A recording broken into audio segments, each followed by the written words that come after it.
ఛ! వర్క్స్ అన్నీ పెండింగ్‌లో ఉన్నాయి అంటూ స్టాఫ్ పైన చిర్రుబుర్రులాడుతూ ఉంటుంది రేఖ. ఫైల్స్ అన్నీ పెండింగ్‌లోనే ఉన్నాయి. ఆర్డర్స్ ఎందుకు కంప్లీట్ చేయలేదు? స్టాఫ్ అంతా గాడులు కాస్తున్నారా? అంటూ ఫైర్ అవుతూ ఉంటుంది రేఖ. స్టాఫ్ మన మాట వినేలా లేరు మేడం. జీతాలిస్తేనే గానీ పని చేయమని పెన్ డౌన్ చేశారు అని చెప్తుంది అసిస్టెంట్. దాంతో రేఖ ఎంత ధైర్యం ఉంటే వాళ్ళు పని చేయమని అంటారు? వాళ్ళ సంగతి చెప్తా. అందరిని పిలువు అని అంటుంది రేఖ. ఇక స్టాఫ్ అంతా రావడంతో అందరిని పిలిచి క్లాస్ పీకుతుంది రేఖ. జీతం ఇవ్వకపోతే పని చేయమని తెగేసి చెప్తారు స్టాఫ్. దాంతో రేఖ ఇన్నాళ్ళు జీతాలు తీసుకున్నారు కదా అని రేఖ అంటే, మేము ఫ్రీగా పనిచేయడానికి రాలేదు మేడం అని ఎదురు తిరుగుతారు స్టాఫ్ అంతా. అంటే నన్ను ఎదిరించి బెదిరించాలని అనుకుంటున్నారా? మీ అందరినీ బ్లాక్ లిస్ట్‌లో పెట్టేస్తా. మిమ్మల్ని ఎవరు కాపాడలేరు. మీకు సపోర్ట్‌గా ఎవరు లేరు, రారు అని అంటుంది రేఖ. హలో! నేనున్నా అంటూ ఎంట్రీ ఇస్తాడు రాజు. అతన్ని చూడగానే రేఖకి బల్బులు మాడిపోతాయి. ఇక రాజు రంగంలోకి దిగడంతో వీణ్ణెందుకు ఇక్కడికి తీసుకొని వచ్చావని ఇందుని అడుగుతుంది రేఖ. నేను తీసుకొని రాలేదు. వాడే తీసుకొని వచ్చేలా చేశాడు. లేదంటే అందరికీ నిజం చెప్పేస్తానని అన్నాడు అని అంటుంది ఇందు. ఏంటి పిన్ని గుసగుసలాడుతున్నావని అంటాడు రాజ్. స్టాఫ్ అంతా జీతాల కోసం గొడవ చేస్తున్నారు అని అనడంతో నేనొచ్చా కదా! నేను చూసుకుంటా.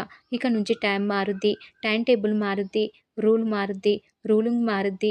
అంతా మన స్టైల్‌లో నడుస్తుంది అని అంటాడు రాజ్. వీళ్ళ జీతాల గురించి ఎందుకంత టెన్షన్? నేను సాల్వ్ చేస్తా అని అంటాడు రాజ్. ఏం చేస్తావు? లక్షలు లక్షలు ఎలా తెస్తావు? నీ వల్ల కాదు కానీ సైలెంట్‌గా ఉండు అని అంటుంది రేఖ. దాంతో రాజ్ ఎవరైనా నా వల్ల కాదు అంటే ఆ పని పూర్తి చేయడం నాకు అలవాటు. నాకు ఛాలెంజ్‌లు అంటే మహా సరదాలే అని అంటాడు రాజ్. సరే అయితే సరదా తీర్చుకొని జీతం ఇతని దగ్గర నుంచే తీసుకోండి అని చెప్పేసి వెళ్ళిపోతుంది రేఖ. మీరు జీతాల కోసం అయితే ఇంతలా చేయరు కానీ మీ సమస్యలేంటో చెప్పండి అని అడుగుతాడు రాజ్. దాంతో స్టాఫ్ అంతా మమ్మల్ని అసలు మనుషులుగా కూడా చూడడం లేదు అని తమ బాధల్ని చెప్పుకుంటారు. దాంతో ఇందు నాకు కొన్ని రోజులు ఇవ్వండి. మీకే సమస్య రాకుండా చూసుకుంటా. ఒకప్పుడు ఎలా అయితే ఫ్రీగా పని చేసుకున్నారో మళ్ళీ ఆ రోజులను తీసుకొని వస్తాను. ఒక కుటుంబంగా కలిసి పనిచేద్దామని అంటుంది ఇందు. దాంతో స్టాఫ్ అంతా మీ అమ్మ నాన్నలపై ఏ గౌరవం అయితే ఉందో మీపై కూడా అదే గౌరవం ఉంది మేడం. కంపెనీ బాధ్యతల్ని మీరే తీసుకుంటే మాకంతకంటే సంతోషం మరొకటి ఉండదు అని అంటారు స్టాఫ్. ఇక తర్వాత వర్క్ చేయడానికి అంతా ఒప్పుకుంటారు. ఇక ఆఫీస్ ఇన్‌చార్జ్ శృతి ఈయనెవరు మేడం అని ఇందుని అడుగుతుంది. నా భర్త. పెళ్లి చేసుకున్నాం అని చెప్తుంది ఇందు. ఇతని గురించి సరే కానీ వెళ్లి స్టాఫ్ సమస్యలేంటో లిస్టు ప్రిపేర్ చెయ్యు అని అంటుంది ఇందు.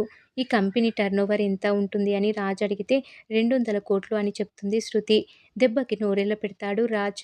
ఇక శృతి రాజ్‌ని చూస్తూ ఆ దేవుడు చాలా గొప్పవాడు సార్. మీరు దుగ్గిరాల కుటుంబానికి వారసుడని తెలియకుండా తీసుకొచ్చాడు. ఈ నిజం రేఖకి తెలిస్తే ఊరుకోదు. అందుకే నేను చెప్పను అని అనుకుంటూ ఉంటుంది శృతి. ఇంతలో ఓ వ్యక్తి రేఖ ఫోటో పట్టుకొని వెతుక్కుంటూ వస్తాడు. ఎవరు మీరు అని శృతి అడిగేసరికి మాది 20 ఏళ్ల పరిచయం. అదంతా చెప్పలేను కానీ వెళ్ళి యాంటోనీ వచ్చాడంటే పరిగెత్తుకుని వస్తుంది అని అంటాడు యాంటోనీ. మీకోసం ఎవరో యాంటోనీ వచ్చాడు మేడం అని శృతి అనగానే రేఖ గుండెల్లో రాయి పడిపోతుంది. ఎదురుగా రేఖ భర్త ఉండటంతో అతనికి తెలియకుండా యాంటోనీ దగ్గరికి వెళ్తుంది పరుగు పరుగున. శృతి సెక్యూరిటీని అక్కడి నుంచి పంపించేసేసి కంగారు పడుతుంది రేఖ. ఎందుకు మేడం గారు కంగారు పడుతున్నారు అని ఒక కన్నేస్తుంది శృతి. మరి నిజం తెలుసుకుంటుందా లేదా అనేది రాబోయే ఎపిసోడ్‌లో తెలుసుకుందాం.